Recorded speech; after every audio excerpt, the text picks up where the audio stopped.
abrimos un nuevo capítulo de Científicamente Curioso, esta sección en la que Alejandro Polanco, lo primero de todo, muy buenas. Hola, ¿qué tal? Nos descubre algunas curiosidades desde un punto de vista, vamos a decirlo, hasta cierto punto académico, pero sin dejar de lado también esas cosas que muchas veces se nos escapan y que cuesta buscar explicación, que muchas veces llaman tanto la atención. Un punto de vista raro. Bueno, vamos con música. Venga, vamos con música porque la música es matemáticas, la música puede ser ciencia y un gran músico puede también dejarnos algunas lecciones de ciencia. Más bien de invención y también lecciones de marketing. Sí, porque ya sabes, oye, hay cuántos músicos hay por ahí muy buenos, pero que no, digamos, que no pueden vivir de ello. Hoy día creo que son más que los que viven de ello. Pero aquí tenemos al primer músico profesional como compositor. Hombre, a ver, Mozart ya lo era y Haydn en la época, pero ¿quién es el grande? El grande, el que sigue siendo el más grande, Beethoven. Claro, irá por gustos, pero si tuviésemos que hablar de referencias, sí, claro, cifras... Una cosa es que seas más afín o menos afín a su música. Yo soy beethoveniano, con lo cual, pues oye, entro convencido en ya de todo. Pero en la historia de la música y de la cultura occidental, Beethoven es como una especie de puntal que lo cambia todo. Y aparte que tenía muy mala leche, con razón. Y eso también hace que las leyendas se hagan más grandes, claro, ¿no? Más hombre, interesantes. A ver, el sordo genial le llamaban, sordo, o sea, no oía nada, ya de mayor, o sea, es una sordera progresiva, que al final llega a ser total cuando ya era alguien adulto. Oye, muere con 50 y pocos años. Que para la época... Bueno, es la cosa que tiene lo del beber y esto, cirrosis hepática, se supone. Y, hay cosas que pasan factura. Sí, porque claro, tú eres un compositor, estás en la cresta de la ola, eres lo mejor de lo mejor, pero no oyes. Entonces tienes que crear tu propio mundo interior, desconfías del mundo exterior y encima te metes en líos, que es lo que vamos a hablar, sobre todo líos de invención. Y le costaba poco, por lo visto. No le costaba nada, o sea, estaría lío diario y agresca diaria, pero se lo toleraban todo porque no había nadie como él. Y tiene un amigo, claro, son alemanes, ¿no? Entonces, Johann Nepomuk Metzel. Y no es de las más largas. No, les hay muchos peores. Metzel era un inventor, pero más que inventor también era un ventajista. Buscaba todo lo que encontraba para vender, comprar, sacar provecho y... Un emprendedor. Este era emprendedor, más bien, porque robaba ideas por todas partes. Y hizo algo muy curioso. Estamos en una época, final del 18, ya principios del 19, 1810, 1820, ya la última época de Beethoven, pero ya desde principios del siglo XIX, en plena época napoleónica y demás. Este hombre, Metzel, se dedicaba por toda Europa a vender artilugios mecánicos que estaban muy de moda, que eran los autómatas. Autómatas, muñecas que funcionaban y hacían todo tipo de cosas y bueno, había muchos fabricantes de autómatas, eran mecanismos de relojería que se conservan muchos de ellos, que eran absolutamente complicadísimos, pero que podían hacer de todo, desde una muñeca que por ejemplo bebía sopa, muñecos de tamaño natural que te daban la mano, o incluso había un pato famoso que le dabas de comer y luego, digamos, que seguías todo el ciclo digestivo y hasta cagaba. O sea, el pato famoso aquel que, bueno, era curioso. Y había máquinas que hablaban, con un sistema de fuelles, y hacían ruidos como que hablaban. Entonces, eran como los robots de la época pre-steampunk, incluso. Era absolutamente increíble. Entonces, este tío vendía mecanismos de relojería complicadísimos. Y un día se le ocurrió decir, tengo una máquina genial, le llamaban el turco, porque el muñeco que aparecía tenía, en aquella época la oriental tenía mucho predicamento y lo turco sonaba muy exótico, entonces tenía un turbante así el muñeco y era una mesa grande y tú jugabas al ajedrez con él y te ganaba. ¿Y cómo te podía ganar? Oye, era una máquina, ¿no? Luego se descubrió que dentro de la mesa había un tipo que con un mecanismo muy ingenioso podía mover las fichas y el humano que estaba dentro te ganaba. Le decía cuál. Claro, era truco. Entonces, ahí es donde va lo de inventor, pero también ventajista. Sabía cómo camelarse a la gente, pero ganó mucho dinero con el turco, que luego lo vendió porque lo siguieron utilizando, porque, oye, era muy curioso ver moverse las fichas así como por magia. No, el que lo pasaba mal era el tipo que estaba dentro, que era una especie de, bueno, tenía que ser pequeño y tal, pero... Tenía que ser pequeño, tenía que ser bueno jugando. Tenía que ser muy bueno, sí. Y por un sistema de espejos y demás, y de palanquitas, podía mirar y ver cambiar las fichas. O sea, muy ingenioso, ganó mucho dinero con eso. Y entonces un día se encuentra con Beethoven. Y claro, chocaron, porque eran ingeniosos los dos, empezaron a discutir y dice, pues es que estoy perdiendo yo el oído, no tal. Dice, no te preocupes que te invento algo. Y inventaron el primer audífono, que era una especie de trompetilla con una forma que amplificaba el sonido, y durante la vida de Beethoven tuvo varias trompetillas de estas pequeñas que se ponían para intentar... Pues eso, pues el primer audífono inventado por Metzel y bajo las indicaciones de Beethoven, que lo iba probando y demás, y mientras todavía tenía cierta capacidad de audición, pues le ayudaron. Bueno, pues muy bien, la idea estaba muy bien. Pero, el primer buen invento. Claro. Pero a Beethoven se le ocurre decir, pensemos una cosa, no había cassettes, no había MP3, no había streaming, no había discos ni de vinilo, ni de pizarra, ni de nada. Sí, la música se escuchaba en directo. Claro, o no se escuchaba, o te leías la partitura si eras capaz. Y en tu mente sonaba si también eras capaz de traducir lo que no es fácil. Tela, ¿eh? Entonces, ¿qué sucedió? Que a Beethoven y a Metzel se les ocurre algo. Y es increíble, porque no es muy conocido, pero la primera discográfica de la historia.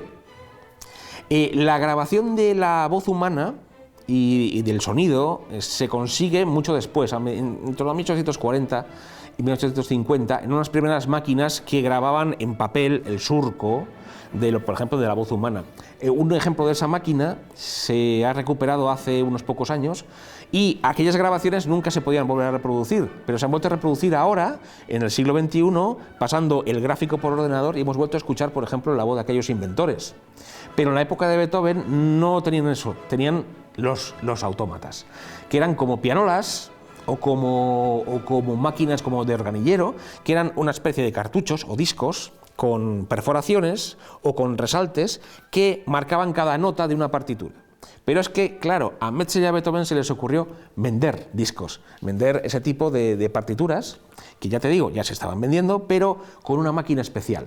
Primero empezaron con algo que ya existía realmente, que era el orquestrión.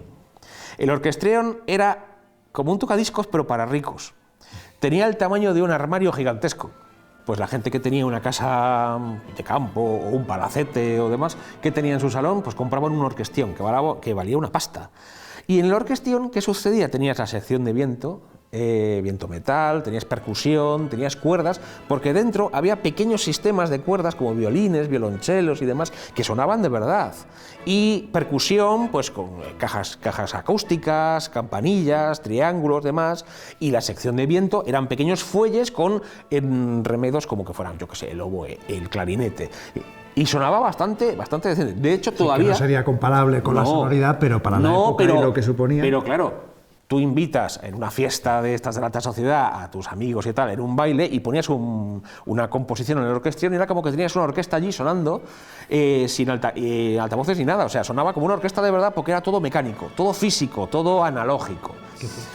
Pero había que alimentar al orquestrión, que luego, mira, tengo aquí la palabreja, se llamó panarmonio. El panarmonio es la versión del orquestrión llevado a su máximo ya, es el invento de Metzel más increíble, porque esto ya era... vuelta de tuerca. Sí, esto ya era una orquesta completa, pero a un nivel de detalle, tenían que darle cuerda y esto, pero sonaba con una acústica, pero claro, ¿cómo vendías esto? Tú tenías la máquina, pero te hacía falta alguien de gancho. ¿Y quién era el más famoso? Beethoven.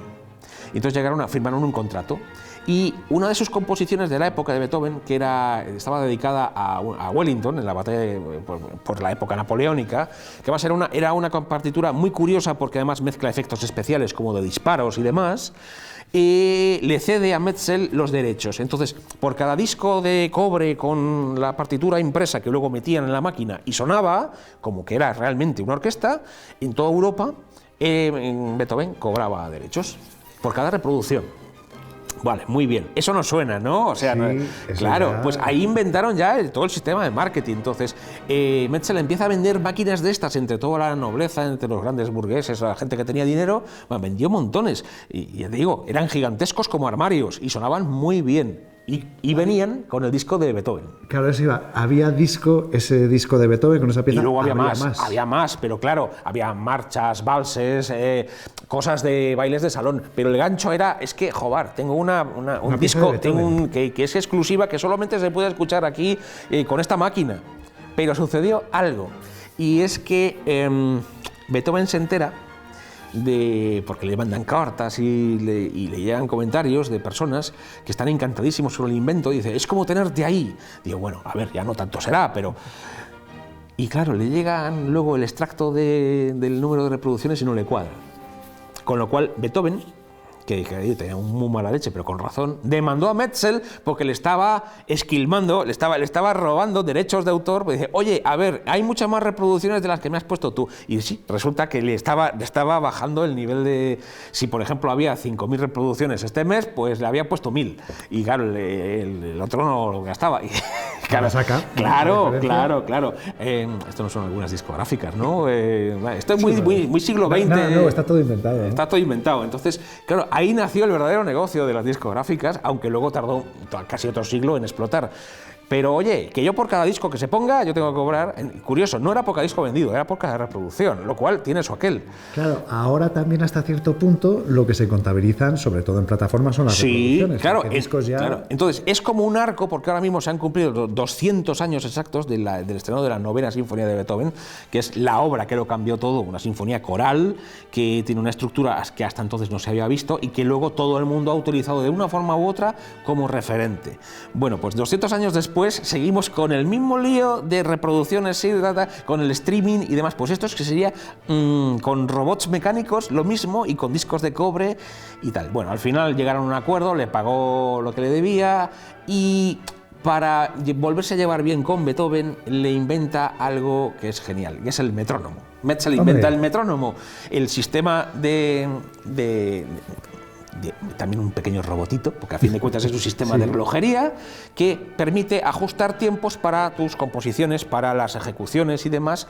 Ya existían algunos metrónomos y demás, pero Metzel inventa el modelo que ahora más o menos se ha perfeccionado y que seguimos utilizando, clic, clac, clic, clac, clic, clac.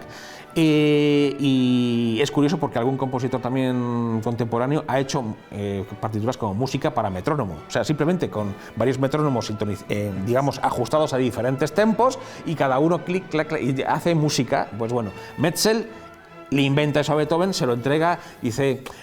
En un intento de sé mi amigo otra vez, por favor, porque necesito seguir vendiendo discos. ¿Y tu imagen es lo que más tira?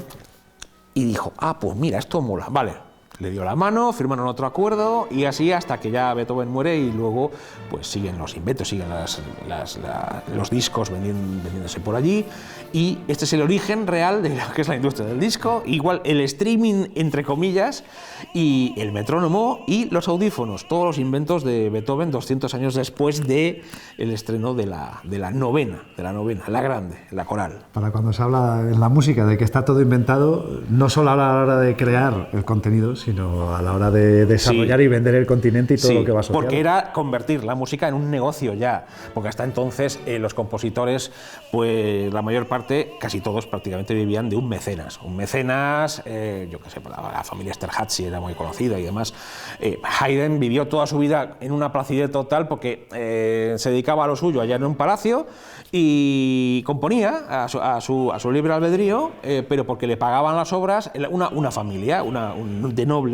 Mozart, pues prácticamente lo mismo, le contrataban unos y otros, pero el que realmente crea el negocio musical, como desde la venta de entradas en lo que son salas de concierto hasta grandes festivales y streaming con máquinas conectadas de tipo orquestrión y panarmonio y demás, y derechos de autor por cada reproducción, ese fue Beethoven. Un visionario en todo lo que tiene que ver con la música. Sí. Bueno, y el negocio musical. Una curiosidad que nos apuntamos y que agradecemos una vez más a Alejandro que nos haya descubierto. Gracias a vosotros.